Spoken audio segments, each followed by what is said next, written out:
Romanos capítulo 9, vamos a leer los versículos 14 al 18. ¿Qué diremos entonces? ¿Que hay injusticia en Dios? De ningún modo, porque Él dice a Moisés: tendré misericordia del que yo tenga misericordia y tendré compasión del que yo tenga compasión. Así que no depende del que quiere ni del que corre, sino de Dios que tiene misericordia. Porque la Escritura dice a Faraón: para esto mismo te he levantado, para demostrar mi poder en ti y para que mi nombre sea proclamado por toda la tierra. Así que del que quiere tiene misericordia y al que quiere endurece.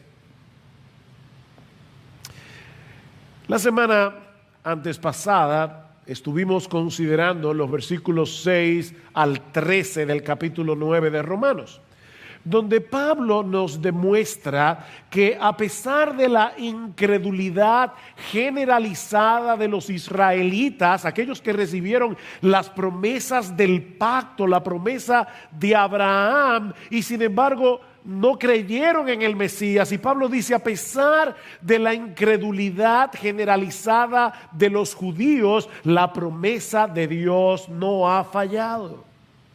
No ha fallado. Y el argumento central del apóstol Pablo lo encontramos en el versículo 6. Pero no es que la palabra de Dios haya fallado, porque no todos los descendientes de Israel son Israel. Esa es la tesis que Pablo va a desarrollar a lo largo de todo el capítulo 9, todo el capítulo 10, hasta el versículo 32 del capítulo 11. No todos los descendientes físicos de Israel forman parte del verdadero Israel. Hay un Israel natural y hay un Israel espiritual. Unos tienen el ADN de Abraham, los otros, por decirlo de alguna manera, tienen el ADN de Dios por causa de la elección soberana. Y es a ellos a quienes Dios prometió la salvación por medio del Mesías. Así que la promesa de Dios no ha fallado. Es en ese contexto, que Pablo introduce el tema de la elección incondicional en este pasaje. A través del ejemplo de Isaac y de Jacob, vemos que desde el principio de la historia bíblica, el verdadero Israel ha estado compuesto por todos aquellos que Dios eligió para salvación de pura gracia. Abraham tuvo 2 hijos, dice Pablo: Ismael, el primogénito, e Isaac. Pero Dios escogió a Isaac, no a Ismael. Isaac también tuvo 2 hijos, Jacob y Esaú, pero Dios escogió a Jacob, no a Esaú. Y no porque hubiera ninguna condición en Jacob que lo hiciera más apropiado que su hermano. Vean otra vez el versículo 11 del capítulo 9, porque cuando aún los mellizos, Jacob y Esaú, no habían nacido y no habían hecho nada, ni bueno ni malo, para que el propósito de Dios conforme a su elección permaneciera, no por las obras, sino por aquel que llama, se le dijo a Rebeca: el mayor servirá al menor. Fue la elección divina, dice Pablo, lo que hizo la diferencia en la salvación de Jacob, y es lo que hace la diferencia en todos los hijos de Dios. Vean el versículo 8. Esto es, no son los hijos de la carne los que son hijos de Dios, sino que los hijos de la promesa son considerados como descendientes. Ven, Jacob e Isaac son prototipos de la salvación divina. Como Dios los salvó a ellos, es como Dios nos salva a todos nosotros, a todos los hijos de Dios, dice Pablo. ¿Y saben qué, mis hermanos? Contrario a lo que muchos piensan en el día de hoy, es una muy buena noticia que la salvación de Dios dependa de Él y no de nosotros. Porque si hubiera dependido de nosotros, nadie hubiera sido salvado. ¿Ustedes recuerdan, mis hermanos, la descripción que hace Pablo de la condición humana en Romanos capítulo 3, los versículos 10 al 11? No hay justo ni aún uno, no hay quien entienda, no hay quien busque a Dios. Todos se desviaron, a una se hicieron inútiles. No hay quien haga lo bueno. No hay ni siquiera uno. Uno, no lo hay. Mis hermanos, no hay un solo ser humano en todo el planeta que se incline naturalmente a buscar a Dios. Y no hay uno solo que pueda ser considerado como bueno. Así que es una muy buena noticia que la salvación dependa de Dios y no de nosotros. Porque eso quiere decir que no hay nadie que sea tan malo que no pueda ser salvado. Qué buena noticia. Como depende de Dios y no de nosotros, no hay nadie que sea tan malo, tan indigno, que Dios no lo pueda salvar. Porque eso depende de Él.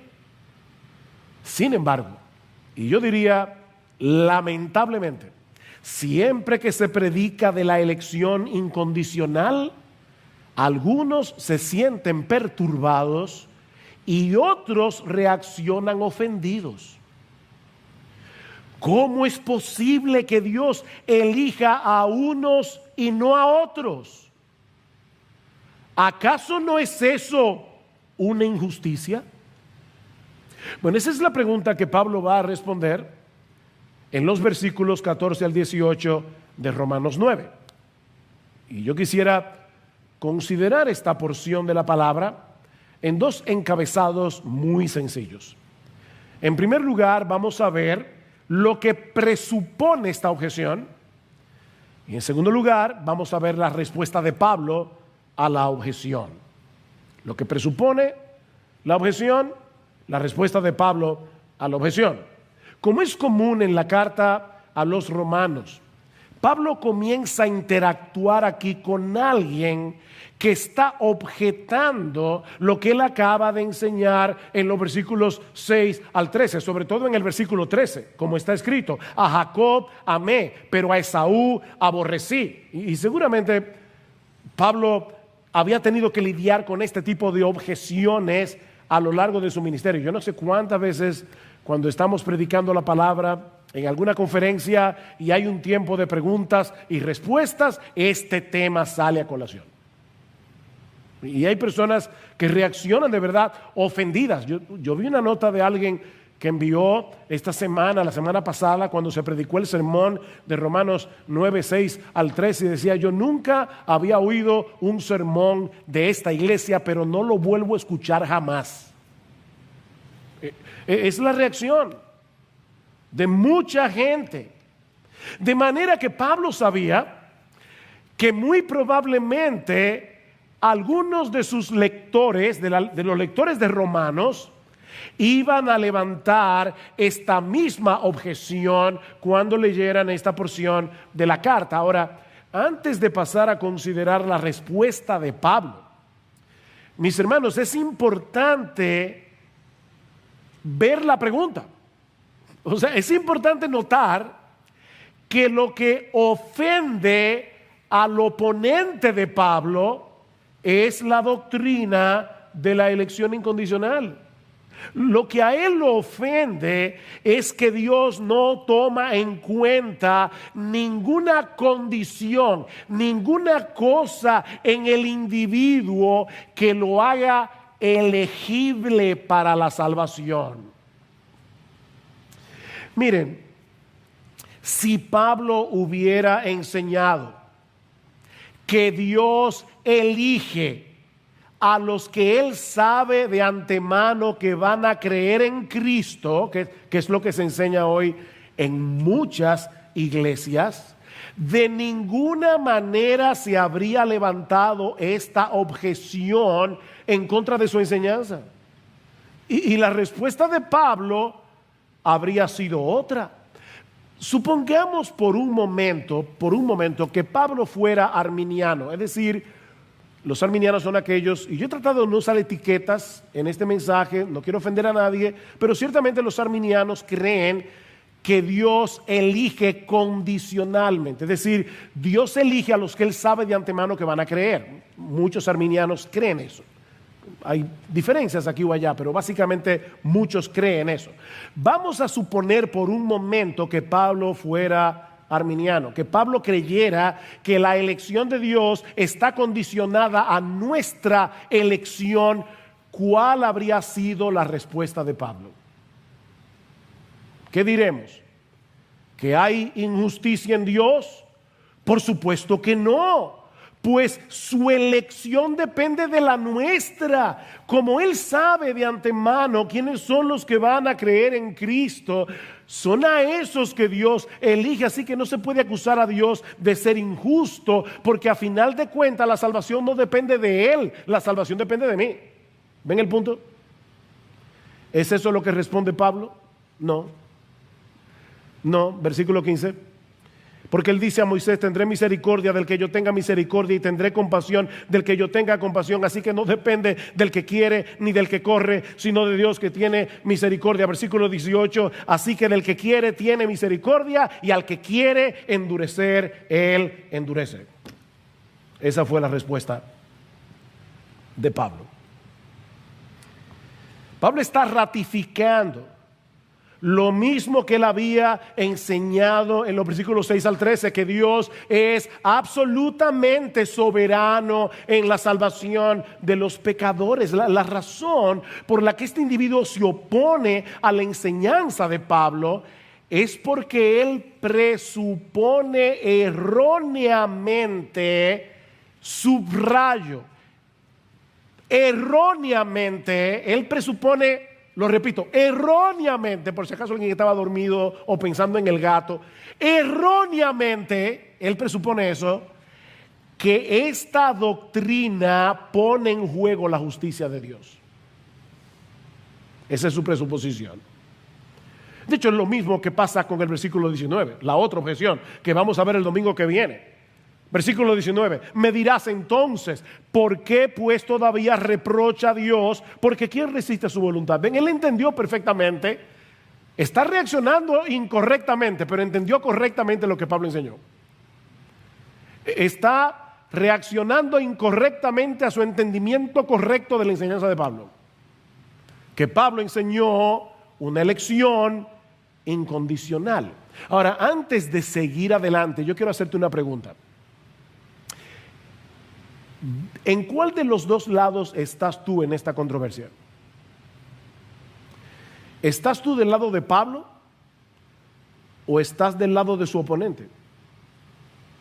Mis hermanos, esta pregunta va dirigida a los miembros de Iglesia Bíblica del Señor Jesucristo. A nosotros los pastores que vamos a dar cuenta por vuestras almas, queremos estar seguros de que nuestros queridos hermanos, miembros de esta iglesia, entienden correctamente esta doctrina de las Escrituras. Así que, mi hermano, esta pregunta no es para una persona en Chile, en Perú, en Argentina, que nos está viendo por la internet. Esta pregunta es para ti, miembro de Iglesia Bíblica del Señor Jesucristo. ¿De qué lado estás tú en esta controversia?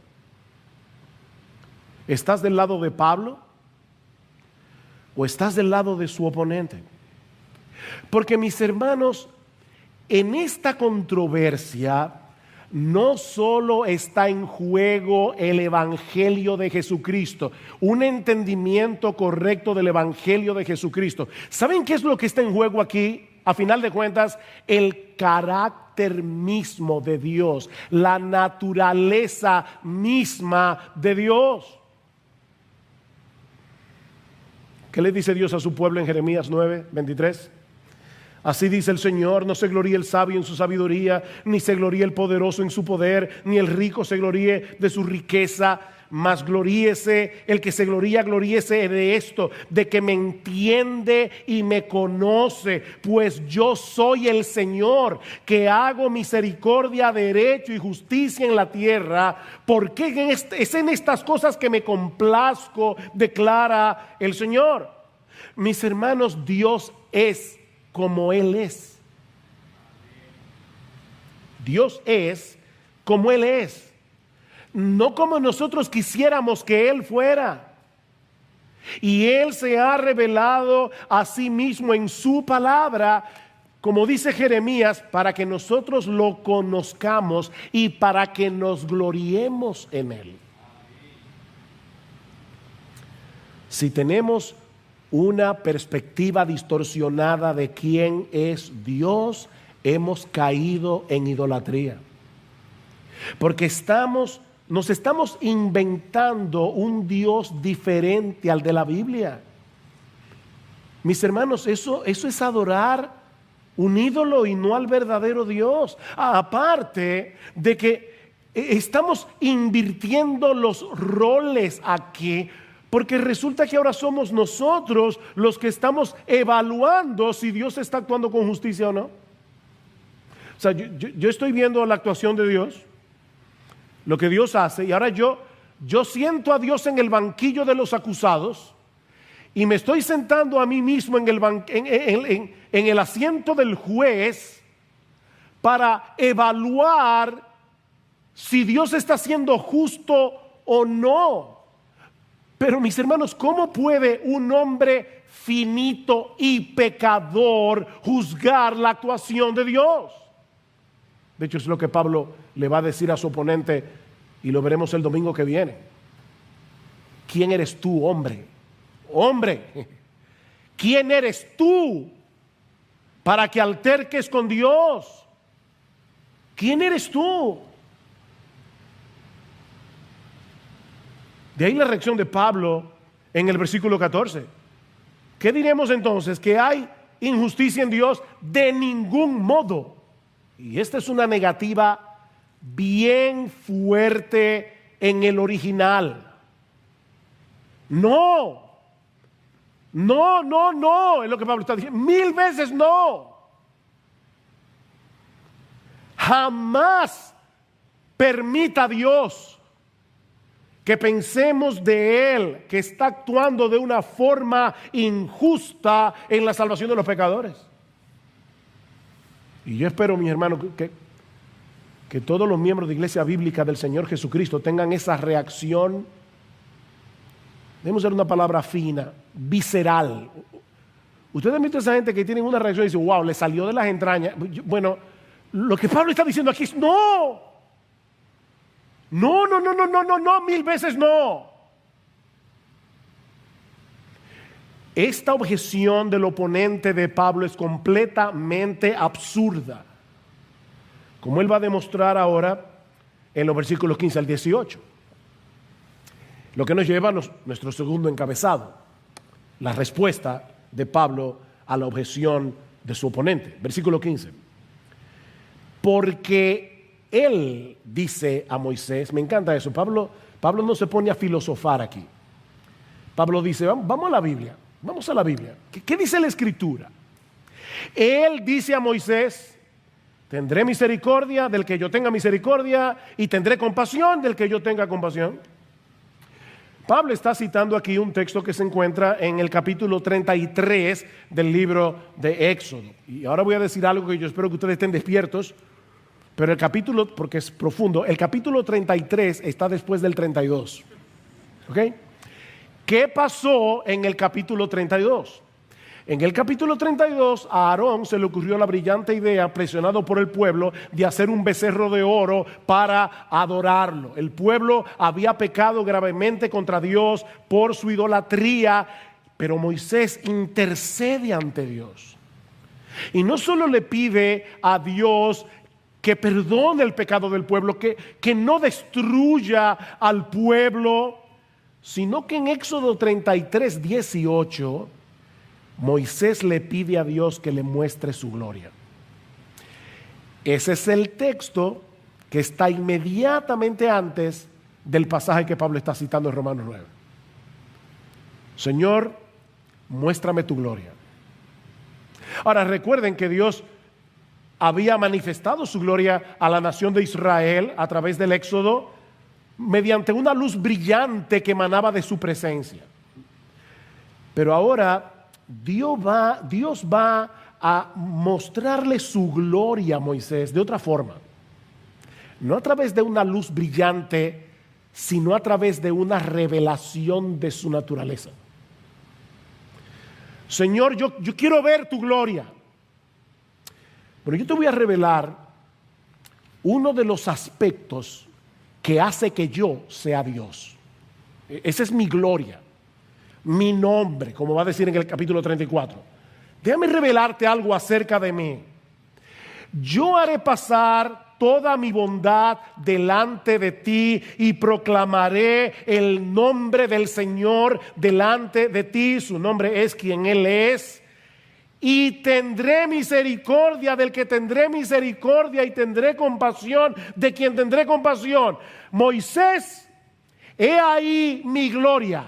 Ese es uno de los aspectos que hace que yo sea Dios. ¿Sabes cuál? Que yo le otorgo mi misericordia y mi compasión al que yo quiera otorgarle misericordia y compasión. Esa es mi gloria. Dios no le dijo a Moisés: tendré misericordia de aquel que tenga un corazón receptivo a mi palabra. No. Tendré misericordia de aquellos en quienes yo vea una disposición a arrepentirse y creer en el Evangelio. No. Ven el texto otra vez, en Romanos 9. Aquí hay 4 yo, 2 implícitos y 2 explícitos. Tendré misericordia. ¿Cuál es el verbo, el sujeto, implícito? Yo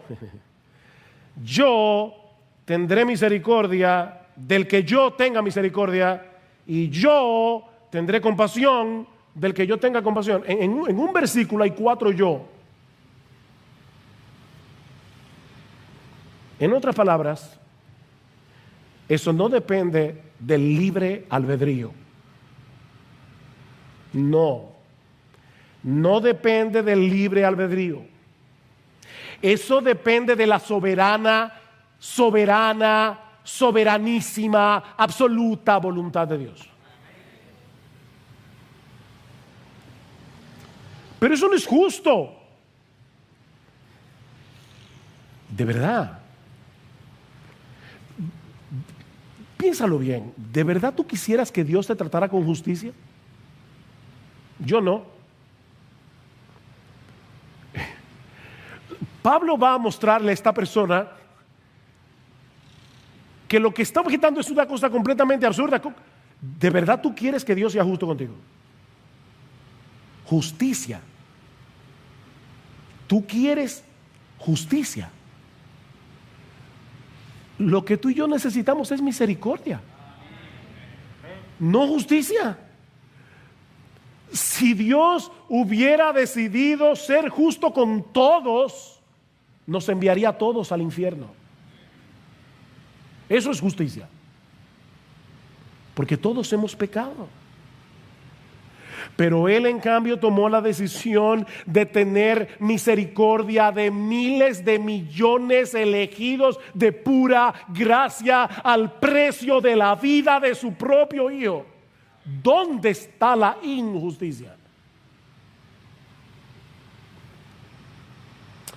De hecho, mis hermanos, para que la gracia sea gracia y la misericordia sea misericordia, tiene que ser inmerecida.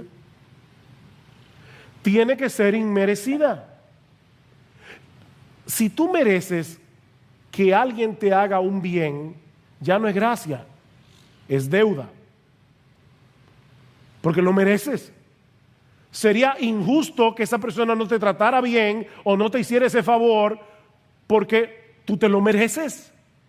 Ese es el argumento de Pablo en Romanos capítulo 4, versículo 4, y voy a leer de la Reina Valera del 60. Al que obra no se le cuenta el salario como gracia, sino como deuda. Cada vez que te pagan tu sueldo, eso no es gracia. Es una deuda que tu empleador tiene contigo por el trabajo que hiciste ese mes.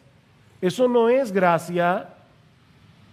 Pero si lo que tú y yo merecemos es ser condenados en el infierno por nuestros pecados y Dios decide en cambio favorecernos con la salvación al precio de la vida de su Hijo, eso es una gran misericordia.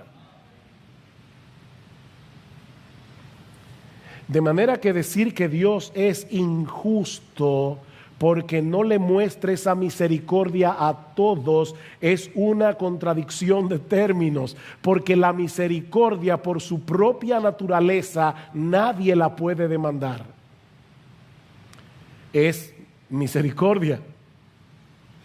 El problema es que muchas personas confunden la justicia con la igualdad. Ahí está el problema. Si Él salva a uno, debe salvarlos a todos. Eso es lo justo, igualdad. Escuché recientemente la historia, esta es una historia de la vida real. Esto es real, hermano. De hecho, yo conozco a la persona que conoce a este hombre del que voy a hablar ahora. Un maestro está tratando de enseñar a un grupo de 7 niños en una clase de escuela dominical la doctrina de la elección incondicional. Así que él tomó un sobre y le dijo a los niños: tengo un billete de $1 en este sobre y he decidido dárselo a uno de ustedes. ¿Tengo derecho a dárselo al que yo quiera?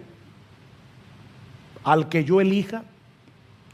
Por supuesto que sí, dijeron los niños, es tu dinero. Buena respuesta. Así que él le dio el sobre a uno de los niños, que lo recibió, por supuesto, muy agradecido. Gracias, profesor. Luego tomó 2 sobres más y se lo dio a otros 2 niños. Ahora hay 3 que tienen $1 y 4 que no tienen nada.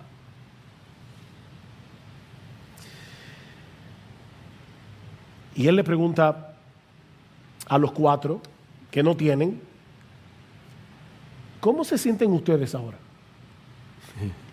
Uno de ellos respondió: no sé, me parece sospechoso.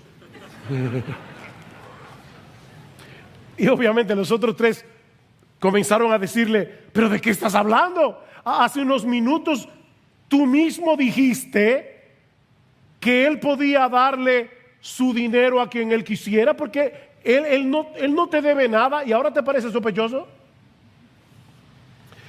Pero el maestro no lo dejó ahí. Él tomó 3 sobres más y se lo dio a 3 de los 4 que no tenían nada. Así que ahora hay 6 con $1 y hay 1 sin nada. Y el maestro le pregunta: honestamente, ¿cómo te sientes ahora? Y el niño respondió: que me engañaron. Y como ustedes se pueden imaginar, los otros 6 comenzaron otra vez a decirle: ¿cómo que te engañaron? Tú reconociste hace un rato que era su dinero. ¿Y qué él hacía con su dinero? Lo que él quisiera, él no te debe nada. Pero entonces el maestro tomó otro sobre, el último, y se lo dio al niño que no tenía nada. Y cuando él lo abrió, habían $5. ¿Cómo ustedes creen que reaccionaron los otros 6?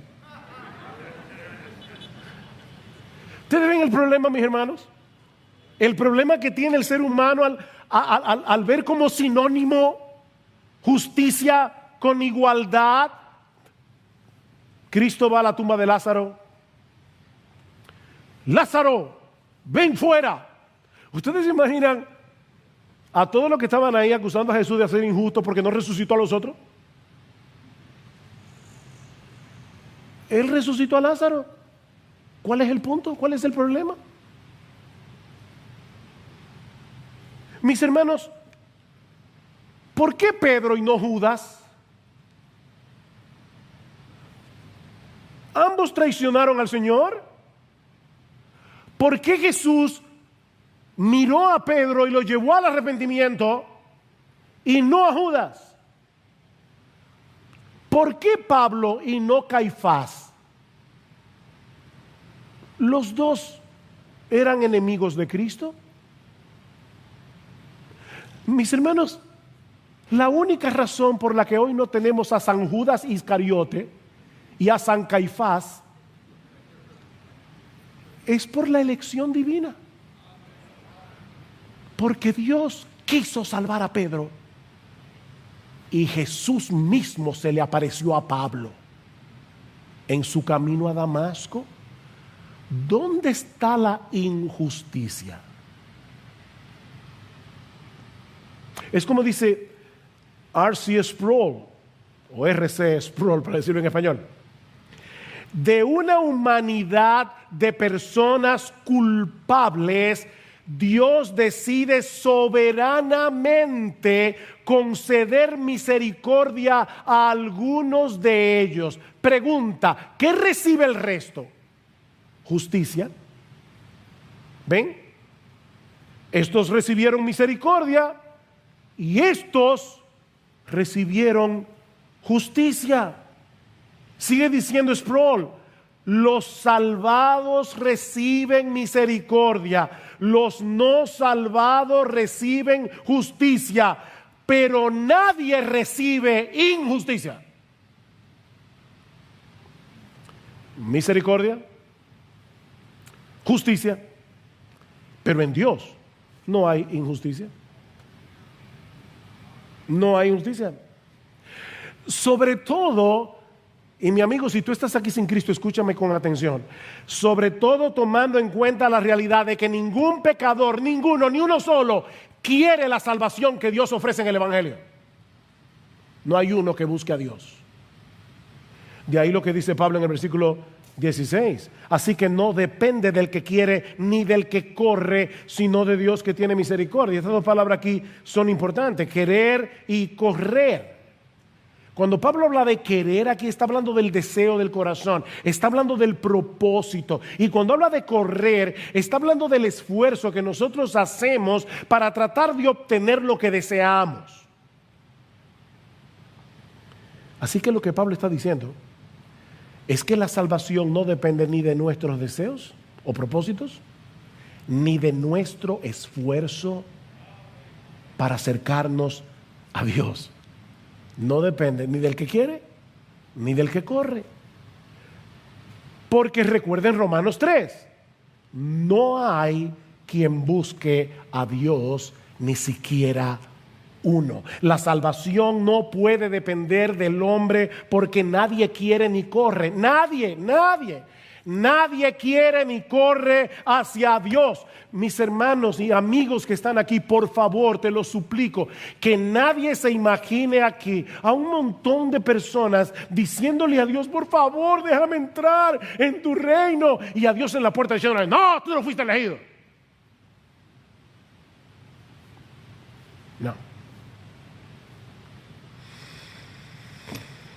No.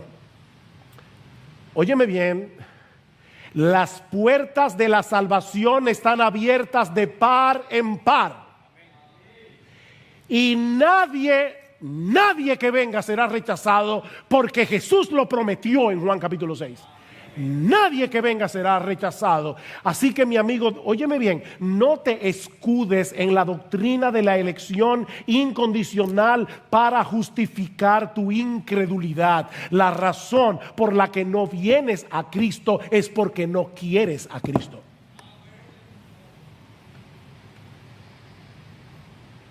Porque cualquiera puede venir.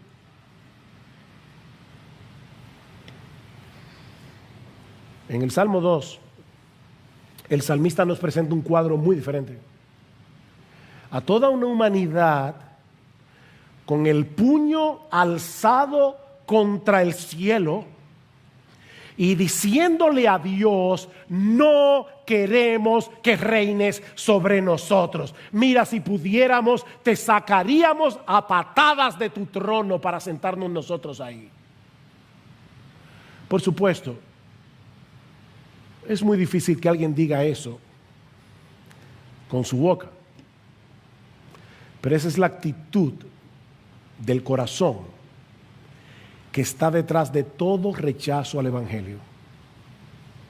¿Recuerdan la parábola de Jesús en Lucas capítulo 19? Dice en el versículo 12 que un rey se fue lejos y le dejó su reino a un grupo de personas, pero ellos le enviaron una embajada. Oigan eso. Versículo 14 de Lucas 19. Sus ciudadanos lo odiaban y le enviaron una delegación tras él diciendo: no queremos que este reine sobre nosotros.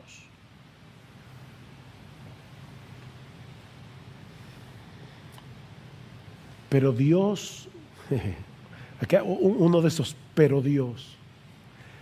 pero Dios es tan misericordioso, es tan bueno, que por el puro afecto de su voluntad, de esa humanidad pecadora, rebelde, arrogante, desleal, ingrata, Dios decidió escoger para salvación a miles de millones y salvarlos por medio de la vida de su Hijo.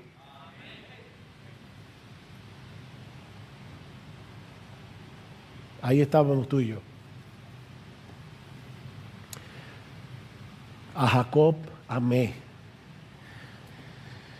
Pon tu nombre ahí. Pon tu nombre.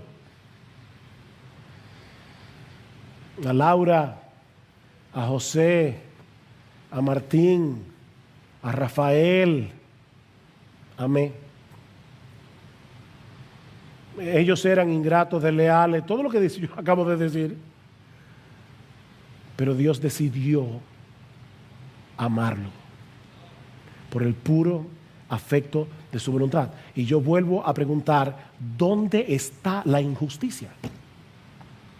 ¿Dónde está la injusticia? Porque es injusto que Dios decida otorgar su misericordia a miles de millones que no lo merecen y que deje a los otros en su justa condenación para recibir el castigo que sí merecen. Porque Dios no solo se glorifica al otorgar misericordia a sus elegidos, sino también al tratar con justo juicio a los culpables. Eso es parte de la gloria de Dios. Vean el versículo 17. Porque la Escritura, me encanta eso, la Escritura, el que dijo eso fue Dios, pero Pablo dice la Escritura, porque la palabra de la Escritura es la palabra de Dios. Cuando tú lees este libro, estás leyendo a Dios, estás oyendo, como dice Piper, ¿tú quieres oír audiblemente la voz de Dios? Lee la Biblia en voz alta. La Escritura dice a Faraón: para esto mismo te he levantado, para demostrar mi poder en ti y para que mi nombre sea proclamado por toda la tierra. Si ustedes leen Éxodo, los capítulos 4 al 14, van a ver que unas 7 veces dice que a Faraón endureció su corazón contra Dios. Y como 14 veces dice que Dios endureció el corazón de Faraón. Sin embargo, es interesante que Pablo no cita ninguno de esos versículos. Pablo está citando aquí Éxodo 9:16, donde no se dice nada acerca del endurecimiento de Faraón, pero sí del propósito de Dios en lo que él hace. Y por eso Pablo escogió ese texto. Y lo que Dios le dice a Faraón básicamente es esto: ¿sabes qué, Faraón? Yo te di la vida y yo te puse en ese trono. Yo te he levantado. Faraón se creía Dios en la tierra. De hecho, en Egipto se creía que el faraón y su hijo eran dioses. Y dice, ¿qué Dios te crees tú que eres? Fui yo que te di la vida. Fui yo que te coloqué en el trono de Egipto. ¿Y sabes para qué lo hice? Para glorificar mi nombre más ampliamente a través de la dureza de tu corazón. ¡Wow! Ahí es donde nosotros comenzamos a patinar. Pero, mis hermanos, Dios no pide excusas. Dios está diciendo, gloriate en esto, en conocerme y entenderme. Y ese soy yo. No fabriques un Dios diferente a mí. Ese soy yo. Ese soy yo. El Dios que levantó a Faraón. Miren, mis hermanos, Dios pudo haber fulminado a Faraón desde la primera plaga. Desde la primera vez que Faraón se negó a dejar libre al pueblo de Israel, Dios pudo haberlo fulminado. ¿Saben lo que va a decir Pablo en el versículo 22? Que Dios lo soportó con paciencia. Dios decidió soportarlo con paciencia para que fueran 10 plagas en vez de una. ¿Saben para qué? Para manifestar la gloria de su poder en una forma más evidente. Mis hermanos, yo no puedo torcer las escrituras. Eso es lo que Pablo está diciendo aquí, citando a Dios mismo en Éxodo 9. Pregunta: ¿es injusto Dios porque trató con Faraón como él se merecía?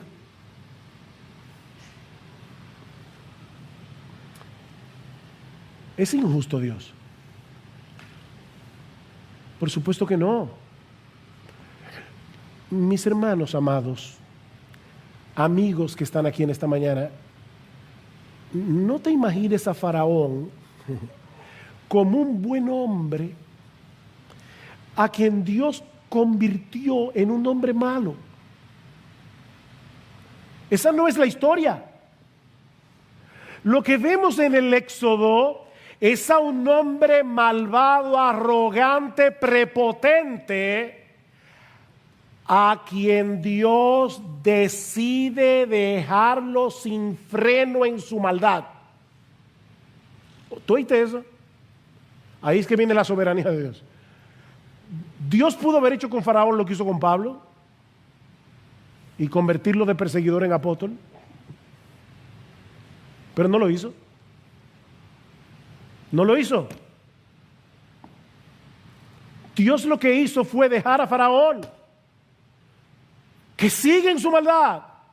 Mis hermanos, Dios es soberano tanto cuando otorga misericordia como cuando trata al hombre con justicia. Versículo 18. Así que del que quiere tiene misericordia y al que quiere endurece. Uy. Mi hermano, déjame hacerte una pregunta. ¿Ese es tu Dios? Porque ese es el de la Biblia. Ahora, déjeme decirle algo. La forma como Dios actúa en los que se pierden no es exactamente igual de la manera como Él actúa en los que se salvan. Él es soberano en ambos casos, pero la actuación es diferente. Dios opera directamente en el corazón de los elegidos, quitando el corazón de piedra, dándoles un corazón de carne, trayéndolos de la vida a la muerte por medio de la obra de su Espíritu para que crean y se arrepientan. Dios hace su operación de corazón abierto. Efesios 2:1. Y Él os dio vida a vosotros cuando estabais muertos en vuestros delitos y pecados. Pero no es Dios el que produce maldad en el corazón de los que se pierden. ¿Ven la diferencia? Es Dios el que cambia el corazón de los que se salvan, pero no es Dios el que produce maldad en el corazón de los que se pierden. Dice en Santiago capítulo 1, versículo 13, Dios no puede ser tentado por el mal, ni él mismo tienta a nadie. Esa maldad estaba ahí. Pero ¿saben una cosa? Dios en su gracia común muchas veces usa su mano para restringir la maldad, para frenar la maldad. De lo contrario, este mundo sería un infierno.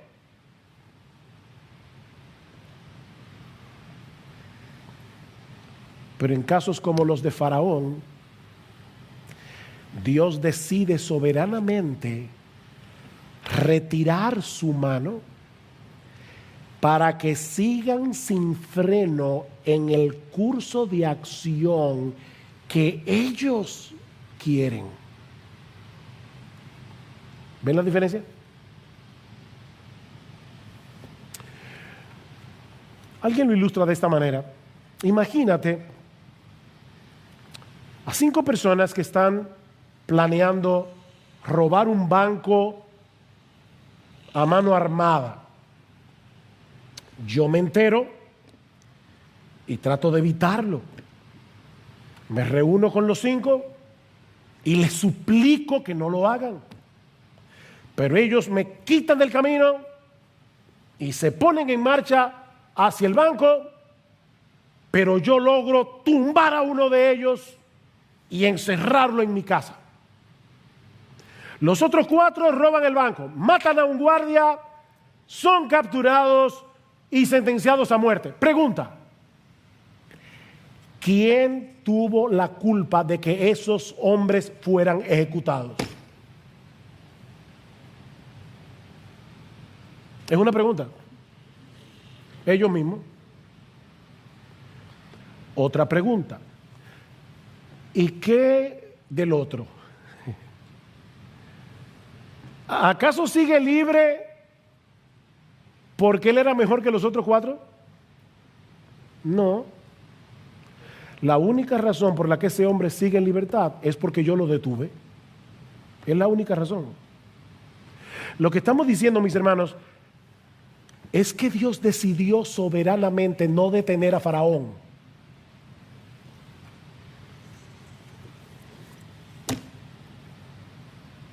Y nadie puede acusarlo de ser injusto por dejarlo en su maldad. Así que del que quiere tiene misericordia, y al que quiere endurece. Por eso alguien ha dicho: los que van al infierno no tienen a nadie a quien culpar sino a ellos mismos. Y los que van al cielo no tienen a nadie a quien alabar sino a Jesucristo.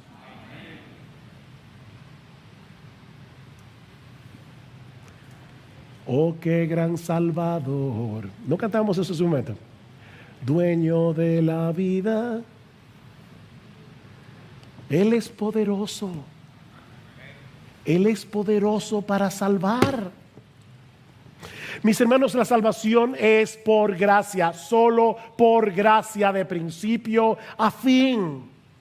Mis amados hermanos, si algo aprendemos de este pasaje, es que debemos acercarnos a Dios como simples criaturas, postrados por quien Él es, en vez de querer conformarlo a nuestras expectativas. Él es un Dios 3 veces santo, nosotros somos pecadores. Él es un Dios de sabiduría infinita, nosotros tenemos una mente muy estrecha. Él no nos debe nada, nosotros se lo debemos todo.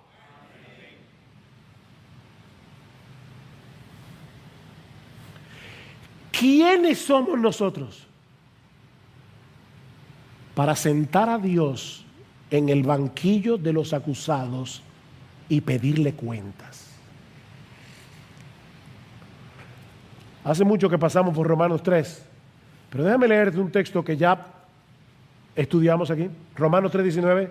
Ahora bien sabemos que cuanto la ley dice, lo dice a los que están bajo la ley, para que toda boca se calle.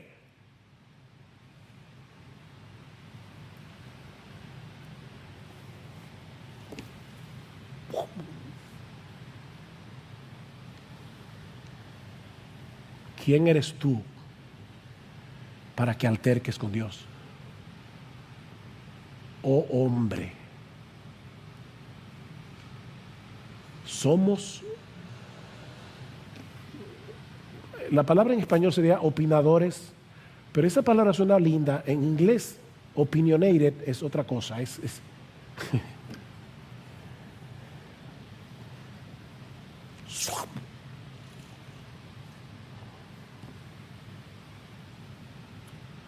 Ocupa tu lugar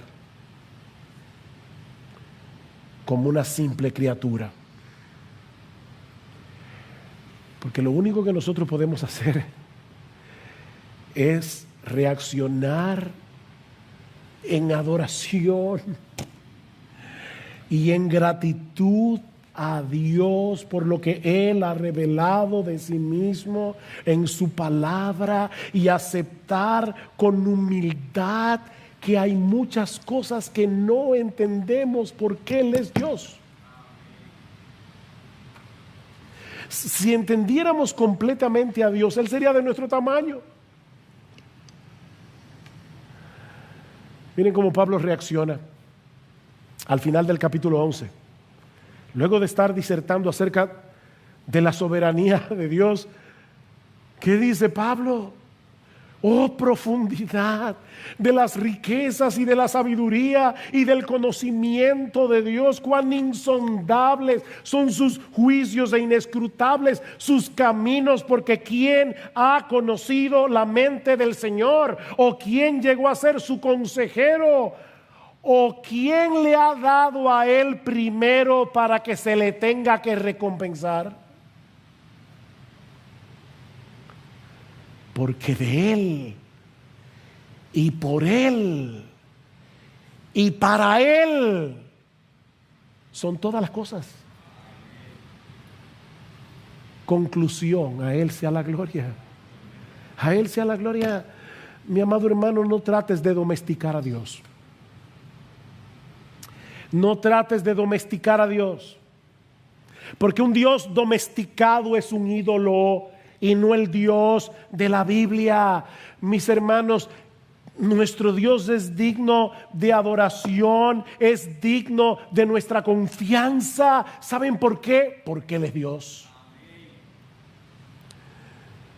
Como dice en Efesios, el texto que leímos al principio, versículo 11, porque Él es aquel que nos predestinó conforme al que hace todas las cosas conforme al consejo de su voluntad. Y 3 veces dice Pablo, para alabanza de su gloria. Versículo 6 de Efesios 1, para alabanza de su gloria. Versículo 12, para alabanza de su gloria. Versículo 14, para alabanza de su gloria. No para que te perturbes, sino para que lo alabes. Así que en vez de llevarnos a cuestionar la justicia de Dios, esta doctrina debe movernos a alabarlo por su misericordia, porque nadie era digno de una salvación tan grande y tan costosa. Nadie. Wow. La segunda persona de la Trinidad, el que hizo los cielos, las estrellas, las constelaciones, los planetas y el coronavirus, todo. Se hizo hombre para vivir la vida que tú y yo no podíamos vivir, la vida de obediencia perfecta, y luego llevar nuestra culpa y nuestra vergüenza en la cruz del Calvario. ¡Qué amor! Mis hermanos, ¿qué otra cosa podemos hacer los creyentes que caer postrados en adoración ante la sorprendente misericordia de Dios? Si hoy estamos en Cristo, es por el hecho de que la elección es incondicional, porque de haberse requerido alguna condición, aún estaríamos muertos en nuestros delitos y pecados. Pero mi amigo, es precisamente porque esa salvación es incondicional que hoy podemos invitar a todos por medio del Evangelio a que vengan y se refugien en Cristo para el perdón de sus pecados. El mismo que escribió Romanos 9, 14 al 16 es el mismo que dice en el versículo 1 del capítulo 10: hermanos, el deseo de mi corazón y mi oración a Dios por ellos es para su salvación. Me dio mucha pena. De verdad, esta señora que envió esa nota, no sé quién es, pero ella decía: yo he estado orando por mi hijo, por su salvación, y ahora estas personas me están diciendo que la salvación depende de Dios, como si fuera un problema. Y de verdad me dio pena, porque si yo pudiera hablar con esta hermana, le diría: mi hermana, precisamente por eso tú puedes orarle a Dios, porque si la salvación dependiera de tu hijo, ¿para qué le estás pidiendo a Dios que lo salve? Es por eso que Spurgeon decía que a final de cuentas todos los cristianos creemos lo mismo cuando estamos de rodillas, que Dios es soberano. Porque yo le pido a Dios: Señor, sálvalo, sálvalo, porque yo creo que Dios salva. Porque yo creo que la salvación está en sus manos. Si creyera que la salvación está en las manos del pecador, yo no oraría. Hoy, ¿para qué predicar el Evangelio? El mismo que escribió Romanos 9, 14 al 16 es el mismo que dice: esta es la palabra de fe que predicamos, que si confesares con tu boca que Jesús es el Señor y crees en tu corazón que Dios le resucitó de entre los muertos, serás salvo, porque con el corazón se cree para justicia y con la boca se confiesa para salvación. Pues la Escritura dice: todo el que cree en Él no será avergonzado. Todo aquel que invoque el nombre del Señor será salvo. Mi amigo, déjame decirte algo. Tu responsabilidad no es averiguar si tú estás en el grupo de los elegidos. Esa no es tu responsabilidad. Tu responsabilidad es acogerte a la misericordia de Dios en Cristo por medio de la fe. Vuelvo y te repito lo que te dije hace un momento: no te escondas detrás de la doctrina de la elección para justificar tu rechazo al Evangelio. La razón por la que no vienes a Cristo es porque no quieres someterte a Él. Dios no te está impidiendo que vengas. Óyeme, Dios no te está impidiendo que vengas. De hecho, Él te está llamando a que vengas por medio del Evangelio. Venid a mí. Wow, qué precioso. Todos los que estáis cansados y cargados, venid y yo os haré descansar. Vengan. Si alguno tiene sed, venga a mí, beba. Pastor, pero yo no entiendo ese tema de la soberanía, la responsabilidad. Óyeme, que Dios es Dios. Hay muchas cosas que yo tampoco entiendo, pero obedece. Dios manda a todos los hombres en todo lugar que se arrepientan. Venid a mí. El que cree en mí, como ha dicho la Escritura, de lo más profundo de su ser brotarán ríos de agua viva. Mi amigo, levanta tu bandera de rendición ante el Dios soberano y ven a Cristo en arrepentimiento y fe, descansando únicamente en ese inocente que murió por los culpables. Y Dios te concederá su misericordia ahora mismo, perdonando todos tus pecados. Todos tus pecados, y concediéndote de pura gracia el don de la vida eterna en Cristo. Oh, mi amigo, precisamente porque esta salvación es incondicional, ningún pecado es demasiado grande como para ser perdonado y nadie es tan indigno que no pueda ser recibido siempre que venga a través de Cristo, el justo que murió por los injustos para llevarnos a Dios.